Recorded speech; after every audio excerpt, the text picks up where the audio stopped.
사도행전 5장 1절에서부터 11절까지의 말씀입니다. 찾으신 줄 알고 다 함께 봉독하겠습니다. 아나니아라 하는 사람이 그의 아내 삽비라와 더불어 소유를 팔아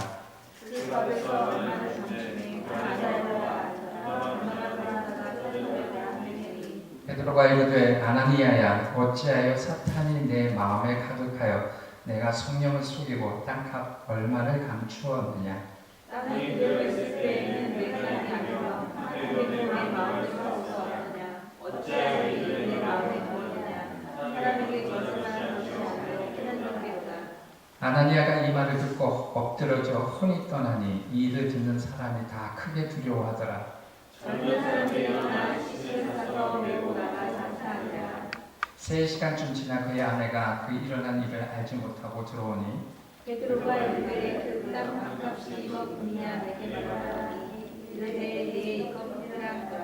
베드로가 이르되 너희가 어찌 함께 꾀하여 주의 영을 시험하려 하느냐. 보라 내 남편을 장사하고 오는 사람들의 발이 문 앞에 이르렀으니 또 너를 메어 내 발이라 하니 곧 그가 베드로의 발 앞에 엎드려져 혼이 떠나는 자 가졌던 베드로와 죽은 것을 보고 메어다가 그의 남편 옆에 산다. 함께합니다. 온 교회와 이 일을 듣는 사람이 다 크게 두려워하느니라. 아멘. 아멘. 며칠 전에 뉴스를 보았어요. 뉴스를 봤는데 인도에 세계 13위인 갑부의 결혼식이 나왔어요. 그런데 그 결혼식 비용이 얼마였을 것 같아요? 추측합니다. 얼마였을까요? 1조 1조 27조 27조 결혼식 비용. 결혼식 비용. 2,000원. 역시 하나교회 성도님들은 통이 크셔. 1,000원이었어요. 1,000원. 그 예상된 비용이 1,000원이었고요. 결혼식을 다 맞춰보고 계산해 보니까 1,130억 원이 들었다고 합니다. 그러니까 인도 경제는 0.1%의 사람이 거의 50%의 재산을 갖고 있대요. 그러니까 얼마나 빈부의 격차가 심했겠어요. 옆에서는 1,000억짜리 결혼식을 하는데 그 옆에서는 굶어 죽는 사람들이 질비하게 있다는 얘기입니다. 최근에 연수라는 용어가 생겨났습니다. 그 연수라는 것은 young and wealthy 이래가지고 젊고 부유한 사람들의 클럽 같은 모임이에요. 그래서 보통 사람들한테는 연수라는 이름으로 불려지는데 이 연수라는 것은 세계 각지의 투자자들의 귀재들이 모인 그 모임을 이야기하고 있습니다. 그런데 거기 현존하는 세계적 부자들 가운데 이 연수의 1세대가 투자의 귀재라고 부르는 워렌 버핏이라고 여러분들 들어보셨죠? 워렌 버핏이 거기에 있습니다. 그래서 미국 경제 잡지인 포브스에 보면 미국 역사에서 1억 달러 이상을 이상을 자선단체에 기부한 부자가 21명이 있습니다. 1억 달러면 우리나라 돈으로 얼마예요? 1,000억이죠. 1,000억 이상의 기부를 한 사람이 21명이 요언스라는 그 클럽에 가입되어 있다고 합니다. 그 중에 워렌 버핏이 435억 달러를 기부를 했다고 합니다. 이것을 환산하면 이게 435억 달러를 한국으로 하면은 43조. 우리 상상이 안 가죠. 이렇게 결혼식을 1,000억씩 쓰는 하면 이렇게 많은 돈을 기부하는 사람도 있다는 것입니다.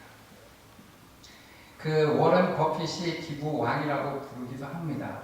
그가 투자한 모습을 보면 너무너무 열심히 철저히 계산적이고 굉장히 타산적으로 한다고 합니다. 정말 옛날 그 예로부터 내려오는 베니스 상인들처럼 굉장히 엄격하게 직장 생활을 하고 있답니다. 그리고 모든 일에 투자하는 것에서도 굉장히 철저하게 일을 한다고 합니다. 그래서 일반 사람들이 어찌 이렇게 보면 굉장히 사랑이 없이 보일 수도 있다고 합니다. 그런데 워렌 버핏은 기부하는 것만큼은 인색하지 않았다고 합니다. 정작 그 자신을 위해서는 많은 돈을 쓰지 않았다고 합니다. 그리고 자녀가 3명 있는데 그 재산을 얼마 물려주지 않았다고 이야기를 하고 있습니다. 우리는 사회생활을 하고 옆에 많은 환경 가운데 있지만 이렇게 대조적인 모습을 볼 수가 있습니다. 우리 그리스도인은 경제 개념에 대한 이해와 생각이 분명 달라야 하고 말씀 안에 누려하는 삶을 살기에 내 삶의 기준을 잘 세워야 합니다. 오늘 본문 말씀을 보도록 하겠습니다. 오늘 본문 말씀의 5장의 말씀인데요. 5장 전에 말씀을 한번 요약을 해서 말씀드리겠습니다. 5장 전에 1장에서는 많은 이들이 하나님의 은혜로 성령 세례를 받게 됩니다. 2장에서는 오순절 성령 강림의 역사가 일어났으며 베드로가 설교하자 3,000명이나 세례를 받게 됩니다. 그리고 3장에서는 성전 미문에 앉아 구걸하던 안전뱅이가 베드로가 예수의 이름으로 안전뱅이를 걷게 일어나는 사건이 일어납니다. 4장에서는 그 복음을 전하다가 베드로는 공회에 잡혀갔지만은 하나님의 은혜로 풀려나게 됩니다.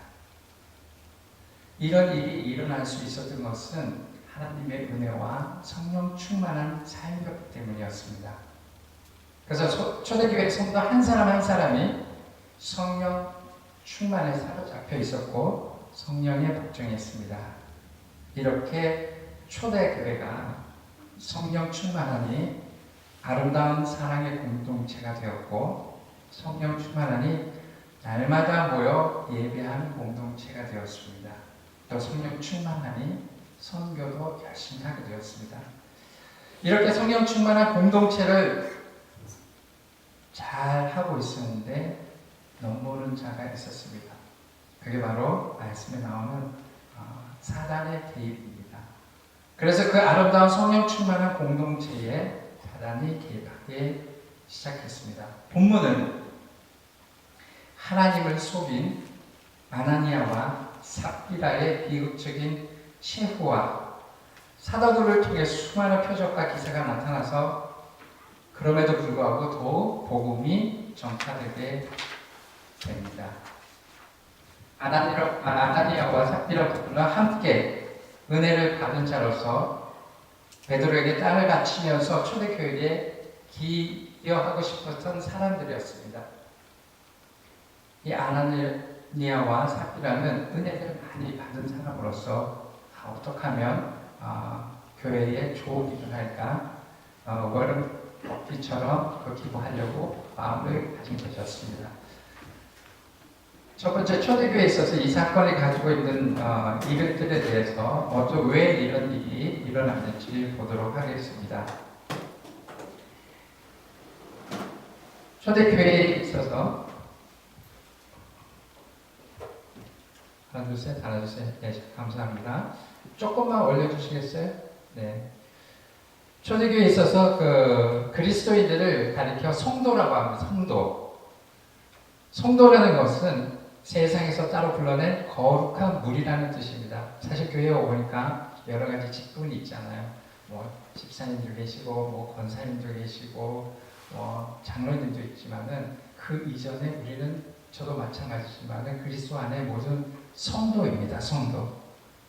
이 성도라는 것은 우리가 세상에서 따로 불러낸 거룩한 물이라는 뜻입니다. 그러므로 성도들의 삶의 능력은 거룩함에 있는 것입니다. 우리의 삶의 목적이 언제나 오직 하나님께만 영광을 돌리고자 하는 태도로 살아가는 것입니다. 그 모든 것이 어쩌고 보면 하나님의 은혜 가운데에 우리가 살고 있다고 말할 수 있는 것입니다. 하나님은 우리의 모든 것을 다 아십니다.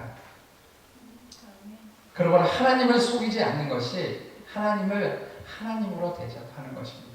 오늘 본문의 말씀의 주요 포인트는 뭐냐면 우리는 언젠가부터 살아가면서 다른 사람의 시선을 많이 보게 돼요. 사람의 시선. 사람이 나를 어떻게 볼 것인가. 그러면서도 하나님을 의식하지 않는 그런 마음을 아나니아와 삽비라를 통해서 일깨워주는 것입니다. 우리가 읽은 본문의 아나니아와 삽비라는 하나님을 하나님으로 대접하지 않더니라 하나님을 속이게 됩니다. 속이는 것은 그리스도인의 능력 있는 삶을 살 뿐이 아니라 자신을 괴롭히는 것입니다. 나는 사람을 속인다고 생각했는데 그 이면에는 하나님을 속였다고 하나님을 속인 것입니다. 우리는 사람을 속이면서 적당히 넘어갈 수가 있다고 생각했던 것이었어요. 교회의 능력의 근원은 하나님 앞에서 정직과 거룩함입니다. 그러니까 우리가 삶 가운데에 이루어진 모든 행동의 것들이 내가 사람을 통해서 누구의 보기 위해서 그렇게 하는 것이 아니라 우리는 하나님 앞에서 하는 행동을 해야 된다는 것입니다. 아멘? 아멘. 오늘 1절의 말씀 보겠습니다. 아나니아라 하는 사람이 그의 아내 삽비라와 더불어 소유를 팔아. 오늘 본문 앞서의 한 절을 보게 되면 아나니아라 하는 사람과 삽비라 부부가 소유를 팔아서 드리기 전에 바나바라고 하는 요셉이 밭을 팔아서 교회 성전에 헌물을 하게 됩니다. 그 이후에 아나니아와 삽비라도 자기 재산을 팔아 소유를 팔아 말씀에 나옵니다. 아나니아라는 이름 뜻이 아주 멋있고 예쁜 이름을 가졌어요. 아나니아라는 뜻은 하나님은 은혜로우시다. 그의 아내 이름 삽비라의 뜻은 아름다운 청옥 이런 뜻을 가진 아름다운 이름을 가졌지만 아름답지 못한 행동으로 말미암아 초대교회 역사에 아주 가증스러운 이름으로 남게 됩니다. 그들은 초대교회를 위해서 재산을 팔았지만 그들이 재산을 판 것은 허황된 명예심과 위선적인 편견, 왜곡된 경쟁심 이런 것들로 가득 차 있었기 때문입니다. 우리가 말씀을 이렇게 쭉 보면 그래도 자기의 재산을 팔아서 조금 좀 감추고 드렸는데 그래도 기뻐받지 않으실까 하는 그런 생각을 분명히 했을 거예요. 저도 마찬가지였습니다. 근데 오늘 말씀을 무엇을 말하고자 하는지 잘 돌이켜보면 하나님께서 우리에게 말씀해 주는 감동이 있습니다. 5장 2절에 그 값에서 얼마를 감추네. 그 아내도 알더라. 얼마만 가져다가 사도들의 발 앞에 두니. 아나니아와 삽비라 부부는 교회를 위해서 자신들이 소유하고 있는 땅을 팔았습니다. 아나니아와 삽비라도 이런 교회의 자발적인 헌신과 섬김에 동참하고 싶었습니다. 자기 소유를 팔아 전부 사도들 발 앞에 바친 이들처럼 자신들도 그런 평가를 받고 싶었던 것이었습니다. 어쩌면 그 전에 바나바처럼 그렇게 하고 난 다음에 위로의 아들이란 말을 듣고 싶었던 것이었습니다. 여러 사람들이 칭송해주고 올려주기를 원했던 것이었습니다. 자기들 이름의 뜻처럼 아나니아는 참 당신이 자비롭습니다. 삽비라 당신은 참 아름답습니다. 우리가 아직까지 저희 교회에 그런 일이 없지만은 만약에 자기 재산을 팔아서 교회에 헌금했다고 누가 소식을 쫙 알게 되면은 어떻게 대할까요? 제가 가장 의심스럽겠죠. 그죠? 그런 그 칭송과 대우를 받으려고 마음을 그 사람이 갖고 있었다는 것이었습니다. 5장 3절에 보겠습니다. 베드로가 이르되 아나니아야 어찌하여 사탄이 내 마음에 가득하여 내 성령을 속이고 땅값 얼마를 감추었느냐. 아나니아와 삽비라의 부부가 무엇이 잘못됐는지 한번 보도록 하겠습니다. 첫 번째, 헌금의 동기가 잘못된 것이었습니다. 지금 아나니아와 삽비라 부부가 헌금하게 된 동기는 바나바처럼 성령 충만함으로 순수한 동기로 헌금하지 않고 헌금함으로 해서 사도들과 교인들이 칭찬해 주는 것을 부러워했습니다. 그것이 시기가 나서 우리들도 그런 대접을 받고자 했습니다. 마음을 해서 재산을 팔았는데 보안이 남은 돈이 아까웠습니다. 그래서 일부를 감추게 됩니다. 사실 본인의 돈을 본인이 감춘다고 해서 뭐라 그럴 사람은 아무도 없겠죠. 두 번째, 하나님은 사람의 외모를 보시지 않고 중심을 보신다는 것을 잊어버렸기 때문입니다. 헌금에 대해서도 마찬가지입니다. 이미 예수님께서 예루살렘 성전에서 헌금을 드리는 모습을 보면서 부자의 헌금보다 가난한 과부의 두렛돈을 더 칭찬하셨습니다. 그 사실을 잊어버린 것입니다. 하나님은 두렛돈의 헌금을 기뻐 받으시고 보리떡 5개와 물고기 2마리의 아이엘 도시락을 기뻐 받는 그런 분이셨음을 잊고 있었던 것이었습니다. 세 번째, 그들은 사람을 속이면 된다고 생각했습니다. 하나님도 속은 줄 알고 있었던 것입니다. 자신들이 헌금을 얼마를 감추면 하나님이 속아주는 줄 알았던 것이었습니다. 우리가 삶에 있어서 죄를 짓는 이유는 자기가 속이면 하나님도 속인 줄 안다는 것입니다. 그런데 그렇지 않다는 것입니다. 하나님은 속지 않으시는 분이십니다. 하나님은 우리의 모든 행위를 아시는 분입니다. 하나님은 우리의 금전의 양을 따지는 게 아니라 너가 진정으로 마음을 가지고 드려지는 그 물질에 사랑이 있고 관심이 있다는 말씀입니다. 5장 4절을 보겠습니다. 땅이 그대로 있을 때에는 내 땅이 아니며 판 후에도 내 마음대로 할 수가 없더냐. 어찌하여 이 일을 내 마음에 두느냐. 사람에게 거짓말한 것이 아니요 하나님께서. 비록 베드로가 이야기한 대답에 본인이 거짓말을 했지만 그것은 사람에게 거짓말한 것이 아니라 하나님에게 거짓말했다고 말하고 있는 것입니다. 베드로의 말을 잘 살펴보면 절대로 땅을 판 것과 그 일부를 하나님께 드린 점을 문제 삼지 않습니다. 하나님께서는 너가 감동을 받아서 땅을 팔고 드려진 것에서 문제를 삼고 있는 것이 아닙니다. 그래서 땅을 파는 것도 팔지 않는 것도 너의 자유스러운 마음이라고 이야기합니다.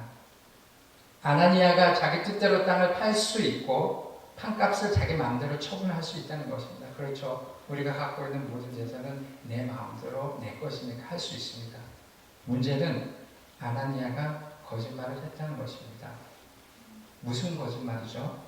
자기가 땅을 판 값의 전부를 하나님께 바쳤다고 거짓말을 한 것입니다. 아나니아의 마음에 사단이 개입하게 된 것입니다. 우리도 언젠가 선한 마음을 갖고 있다 보면 어느 순간 나도 모르게 나쁜 마음이 들어집니다. 이 아나니아와 사피라도 모든 재산을 다 드린다고 말하였지만 나도 모르게 아깝고 좀 더 내도 사람들한테는 전 재산을 팔았다고 해도 무방하지 않을까 하는 그런 마음에서 이야기를 했다는 것입니다. 아나니아의 마음에 속이려는 욕구가 생김으로 해서 성도들을 속인 것입니다. 그 자리에서 베드로에게 속이게 한 것입니다. 일부러 하나님께 드렸지만 전부를 바친 것처럼 속인 것입니다. 베드로는 너는 사람에게 거짓말한 것이 아니라 하나님께 거짓말한 것이라고 분명 이야기를 했습니다. 아나니아의 잘못은 땅값의 일부를 떼어놓았다거나 전부를 다 바치지 않았다고 책망하는 것이 아니라 거짓말한 것에 대해서 책망을 한 것입니다. 그것이 땅값 전부라고 속인 데 있다는 것입니다. 결국 그는 하나님과 만몬을 동시에 섬기게 됩니다.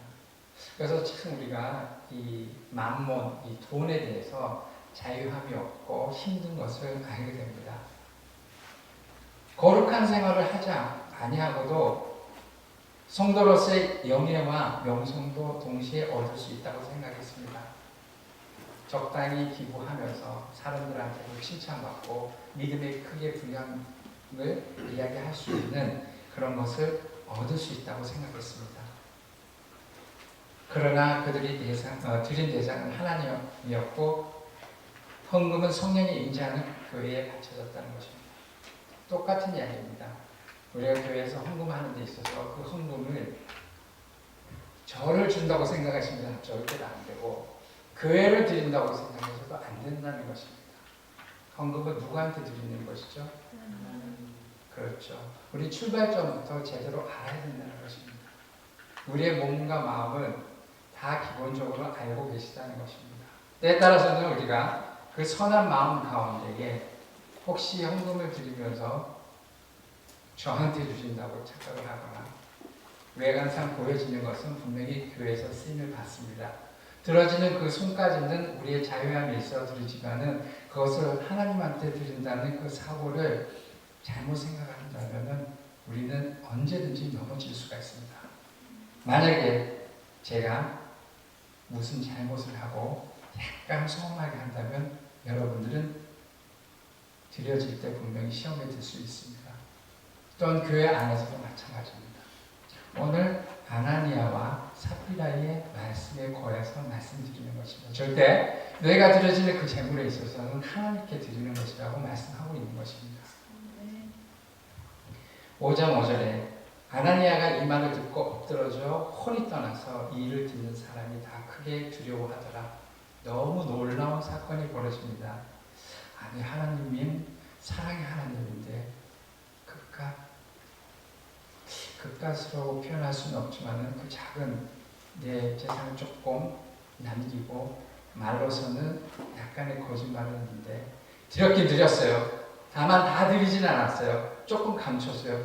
그렇다고 해서 이 말을 듣고 엎드려져 혼이 떠나게 됩니다. 혼이 떠난다는 것은 그 자리에서 죽었다고 얘기합니다. 이 말씀을 성령 안에서 성령을 눈으로 보아야 합니다. 왜 이런 일이 일어났을까? 하나님이 사탄의 불순물이 들어온 아나니아의 죽은 이유는 지금 초대교회가 사람으로 말하면 유아기 같은 그런 시기였어요. 우리가 속담에 3살적 버릇이 여든까지 간다는 말이 있듯이 교회의 유아기는 지금 사단의 개입한 그 마음의 흔들림에 있어서 정확하게 알려줘야 되기 때문입니다. 우리가 성경에서도 아이가 잘못하면 꼭 경책을 하라고 그랬습니다. 그 아이가 잘못된 것을 경책하지 않으면 나중에 그 아이로 인해서 부모가 힘들다고 말하고 있습니다.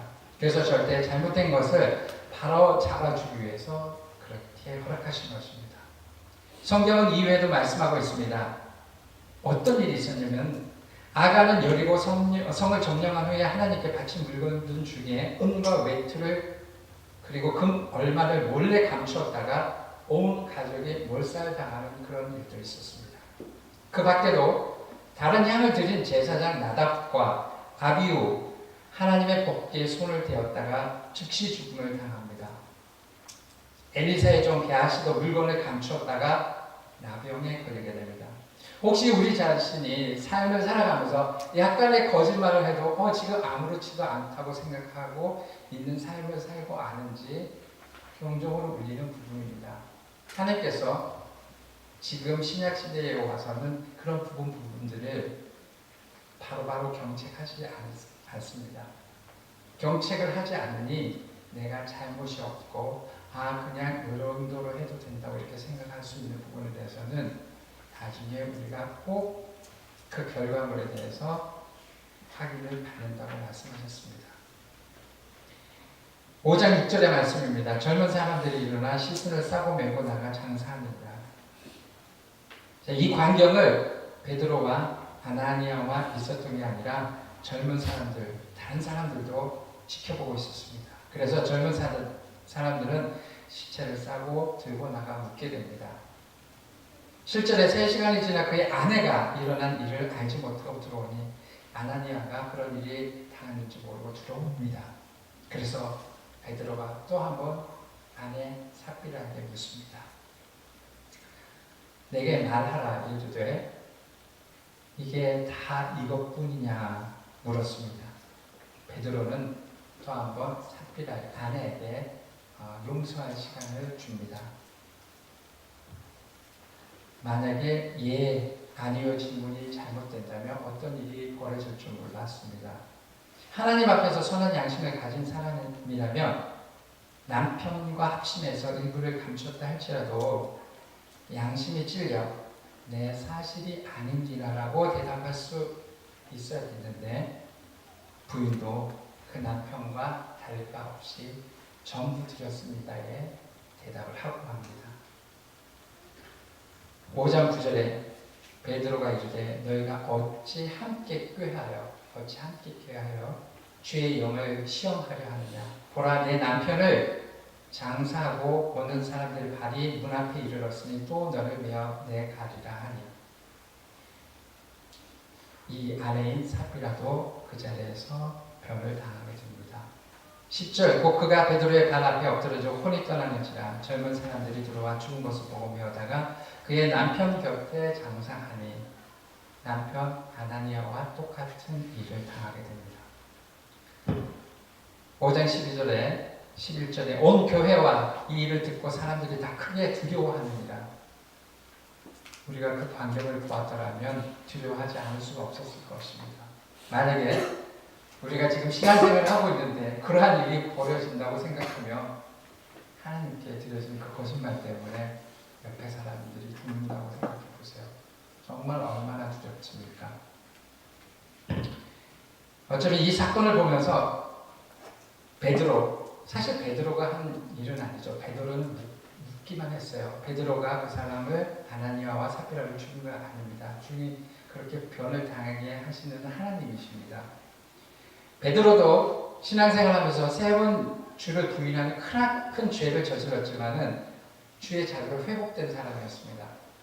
두 부부를 물론 잘못을 회개했지만 회개할 기회 없이 그 자리에서 죽게 한 것은 너무 가혹하다는 생각이 들지 않아요?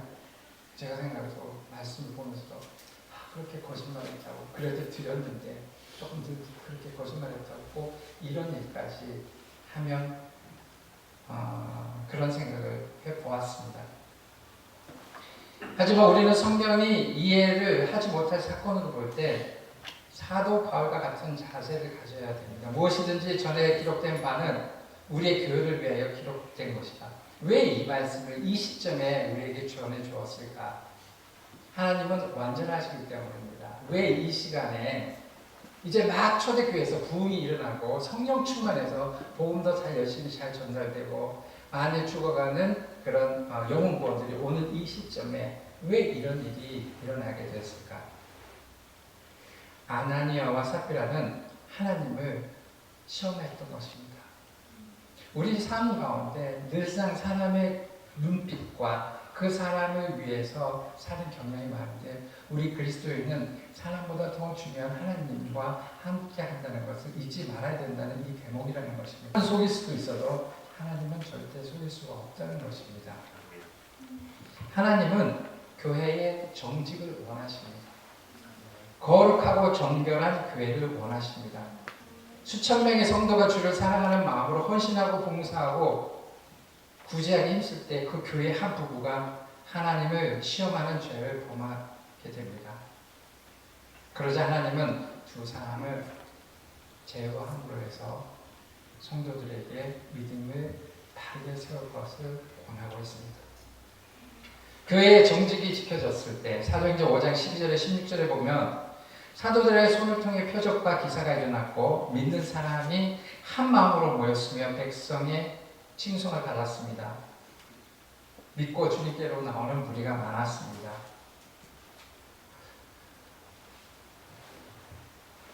그래서 우리가 삶을 통해서 거짓을 절대로 그냥 넘어가지 않는다는 것입니다. 그리스도의 피로 사신 교회를 지키기 위해 끝까지 거짓된 이들을 드러내어 꾸짖는다는 것입니다. 하나님은 아나니아와 삽비라의 생명을 앗아가면서까지 하나님의 교회가 하나님의 교회로서 능력 있는 교회가 되기 위해서 죄를 용납해서는 안 된다는 것을 처음부터 엄격하게 정직하게 가르쳐 주는 것이었습니다. 우리가 이런 일이 신약에 바로 나왔던 것이 아니고 구약에도 나와 있습니다. 400년 동안 애굽의 종로를 하면서 종교교육을 제대로 받지 못하고 출애굽을 통해 자유를 맛보고 하나님을 섬기기 시작합니다. 어린아이와 같은 그런 믿음의 광야 교회가 시작되었습니다. 그래서 하나님이 다스리는 모습을 보면 굉장히 무섭게 다스립니다. 레위기 10장에 보면 성막에 건립된 직후에 나답과 아비후가 하나님이 명하지 않는 다른 불을 가지고 하나님께서 드리려고 했습니다.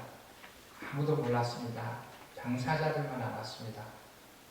자기네들을 생각에는 대수롭지 않게 생각했습니다.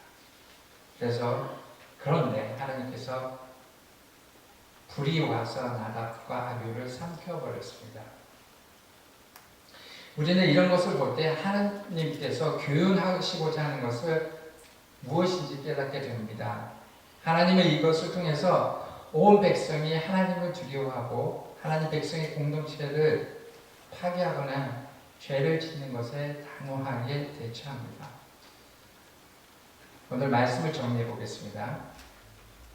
첫째, 하나님을 의식하는 신앙인이 되어야 합니다. 그리고 정직해야 합니다. 우리의 거짓의 죄를 극복하고 능력 있는 거룩한 공동체가 되려면 사람보다 하나님을 더 의식하는 신앙인이 되어야 합니다. 사람은 속일 수 있어도 하나님은 속이지 못한다는 것입니다. 일례로 이 예배 드리는 것도 마찬가지입니다. 우리가 드려지는 이 퍼포먼스를 우리가 중요하게 생각하는 것이 아니라 하나님께 전적으로 드린다는 그 마음에서부터 출발이 되어야 된다는 것입니다. 아나니아와 삽비라가 왜 거짓말을 하게 되었습니까? 사람들에게 인정받으려고 그럴듯하게 사람에게 보여질 수 있다고 생각했기 때문입니다. 두 번째, 하나님이 주시는 회복의 기회를 붙잡아야 합니다. 우리가 삶 가운데 실수할 수 있습니다. 그런데 회개의 기회가 있을 때 회개를 해야 된다는 것입니다.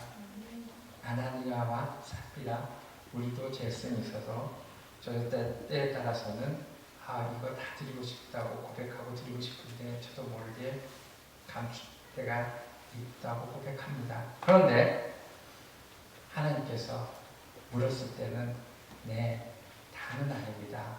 감추었습니다. 라고 회개하고 돌이키라는 것입니다. 아멘. 우린 죄성이 많기 때문에 그런 마음을 가질 수가 있어요. 근데 하나님 앞에서만큼은, 하나님 앞에서만큼은, 즉 사람들 앞에서만큼은 실수를 고백하고 회개하고 돌아오라는 것입니다. 아멘. 아멘. 우리가 거룩한 성도가 되고 교회가 되기 위해서는 하나님이 주시는 기회를 놓치지 않고 붙잡아야 합니다. 아나니아와 삽비라가 죽게 된 것은 하나님이 주시는 기회에 시간을 놓쳐버렸습니다. 우리가 그때 나의 잘못을 회개하지 않는다면 그런 실수를 놓치게 된다는 것입니다. 우리 교회가 하나님이 원하시는 가장 아름다운 교회를 세워서 주님의 일을 감당하는 능력 있는 교회가 되기를 바랍니다. 그러기 위해서 정직한 공동체가 되어야 합니다. 우리가 다 같이 협력해서 거룩한 공동체를 만들어 가기를 주님의 이름으로 축복합니다. 아멘. 저기 다음 기회에 찬양 드리도록 하겠습니다. 우리 예수로 나의 구주 삼고 찬양 드리겠습니다. 예수로 나의 구주 삼고 성령과 비로소 거듭나니 이 세상에서 내어보니 하늘의 영광 이것이 나의 간증 이것을 나의 찬송일세 나 사는 동안 끊임없이 구주를 찬송하리 온전히 주께